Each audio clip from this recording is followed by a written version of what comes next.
दिग्विजय की योजना पर बीजेपी ने किया काम, मध्य प्रदेश में हो गया खेल। बीजेपी ने कांग्रेस के गढ़ में पहले ही उतार दिए उम्मीदवार। पहली सूची में 39 नाम, सभी पर इस समय कांग्रेस का कब्जा। मध्य प्रदेश विधानसभा चुनाव के लिए बीजेपी ने 39 उम्मीदवारों के नाम का ऐलान कर दिया है। लेकिन बीजेपी की पहली सूची में एक बात साफ हो गई है कि पार्टी ने पहली सूची में उन सीटों पर उम्मीदवार घोषित किए हैं जहां इस समय कांग्रेस का कब्जा है, जहां कांग्रेस 2 बार से लगातार जीत रही है। पहली सूची में उन सीटों को रखा गया है। उम्मीदवार चयन में सिर्फ जीत को महत्व दिया गया है। 20-20 इकट्ठी छींकें आना शुरू हो जाती, नाक में चेन और रनिंग नोज, गले में रेशा गिरते रहना। एलर्जी रक्षक अवले का आधा चम्मच सुबह शाम गर्म पानी के साथ लें। कुछ ही दिनों में आपकी प्रॉब्लम ठीक होने लगेगी। इस प्रोडक्ट को ऑर्डर करने के लिए गूगल पर टाइप करें allergyrakshak.com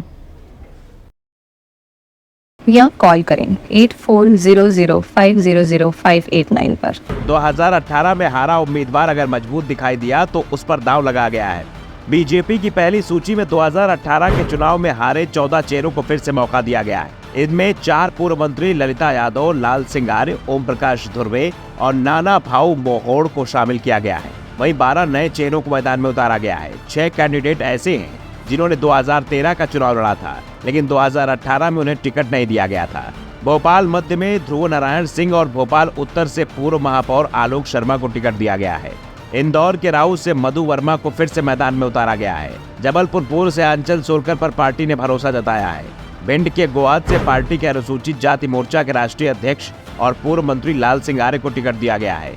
इस सीट से सिंधिया समर्थक पूर्व विधायक रणवीर जाटव का टिकट काटा गया है, जबकि पिछोर सीट से प्रीतम लोधी को मैदान में उतारा गया है। लोधी पहले भी इस सीट से चुनाव लड़ चुके हैं, लेकिन उन्हें हार मिली थी। पिछोर सीट पर 1990 से ही कांग्रेस का कब्जा रहा है और केपी सिंह यहां से लगातार चुनाव जीत रहे हैं। छतरपुर से पूर्व मंत्री ललिता यादव को मौका दिया गया है। सुमावली से सिंधिया समर्थक एंदल सिंह कंसाना को टिकट मिला है। पेटलावद से निर्मला भूरिया को उतारा गया है। मंडला की बिछिया सीट से बीजेपी ने डॉक्टर विजय आनंद मरावी को उम्मीदवार बनाया है। मरावी को टिकट देने के बारे में पहले ही सूचना मिल गई थी, इसलिए उन्होंने सुबह जबलपुर मेडिकल कॉलेज में सहायक अधीक्षक पद से इस्तीफा दिया है और शाम को बीजेपी ने टिकट का ऐलान कर दिया। सामाजिक कार्यों में सक्रिय रहने वाले डॉक्टर विजय आनंद मरावी राजनीति में एक नया चेहरा है। वे विद्या भारती महाकौशल प्रांत के सचिव भी हैं। उनके टिकट की सिफारिश संघ की ओर से की गई थी।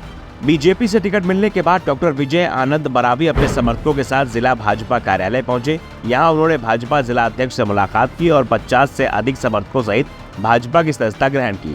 यानी मरावी का टिकट पहले घोषित किया गया, उन्होंने बीजेपी की सदस्यता इसके बाद ग्रहण की। वैसे भी मरावी सरकारी सर्विस में होने के चलते किसी पार्टी की सदस्यता नहीं ले सकते थे। टिकट वितरण में परिवारवाद का भी बोलबाला रहा है। सबलगढ़ के पूर्व विधायक मेहरबान सिंह रावत की बहू सरला रावत को उम्मीदवार बनाया गया है। जबलपुर के पाटन सीट से पूर्व विधायक प्रतिभा सिंह के बेटे नीरज सिंह ठाकुर को टिकट दिया गया है।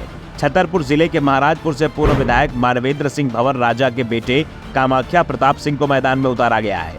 महेश्वर विधानसभा सीट से बीजेपी ने राजकुमार मेव को अपना प्रत्याशी बनाया है। वे 2018 के चुनाव में बीजेपी से टिकट नहीं मिलने पर बागी हो गए थे। उन्होंने निर्दलीय चुनाव लड़ा था और भाजपा के प्रत्याशी भूपेंद्र आर्य से ज्यादा वोट हासिल किए थे।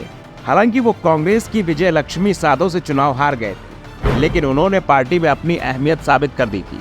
इससे पहले 2013 के चुनाव में उन्होंने कांग्रेस को हराया था, लेकिन तब कांग्रेस की ओर से सुनील खांडे उम्मीदवार थे। चाचौड़ा सीट से प्रियंका मीणा को टिकट दिया गया है। इस समय इस सीट से दिग्विजय सिंह के भाई लक्ष्मण सिंह विधायक हैं। प्रियंका मीणा हाल ही में बीजेपी में शामिल हुई हैं। उनके पति IRS हैं और वर्तमान में दिल्ली में पदस्थ हैं। लिस्ट में सबसे चौंकाने वाला नाम बालाघाट जिले की लांची सीट से भाजपा ने राजकुमार आर्य को रहा। राजकुमार को जब टिकट की सूचना मिली उस समय वो आम आदमी पार्टी में थे। बीजेपी से टिकट कंफर्म हुआ तो उन्होंने आप से इस्तीफा दिया। जब तक वो बीजेपी में शामिल होते उससे पहले ही सूची आ गई। यानी बीजेपी ने इस बार सिर्फ जीत की संभावना कोई टिकट देने का एकमात्र आधार बनाया है। Bureau report, the Navdarpan news.